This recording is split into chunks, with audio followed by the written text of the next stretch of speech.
पूजा करके इसमें चावल फेंका है हमारा ज़मीन में। ये देख सकते हैं नज़ारा।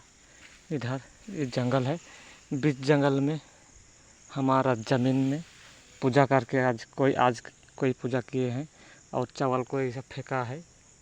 आज आमर जमीन पूजा कर चाउल पकई देखु भाई जादू टोना तंत्र मंत्र विद्या कर तंत्र मंत्र विद्या डाकी आमर पड़ोशी घर से पूजा कर प्रमाण ये अच्छी।